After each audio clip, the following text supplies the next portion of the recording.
国道7号去年3月已经核定，其中一段要经过高雄大寮行动街，这附近的工厂甲徛街拢真济，西高恐行得全部拆迁。为了减少影响，高公局去年10月决定要搁改路线，改经过工商路，结果嘛搁再造成当地居民的不满。 工商路其中一边拢徛客较济，国道7号去年3月总算核定，不过最近阁引起争议。原底路线要经过大寮中正里行动街，10多年来经起真济工厂，若要维持原案，就要拆67搭工厂或者是徛街。为了减少影响，高公局把路线改去工商路，引起当地13户居民不满。他们认为说，在沿路线那个范围500公尺内，就不用再重新的环评。 所以他们就透过那个空照图，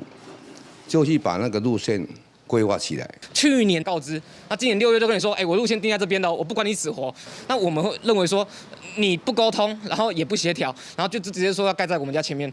这边的住户是不能接受的。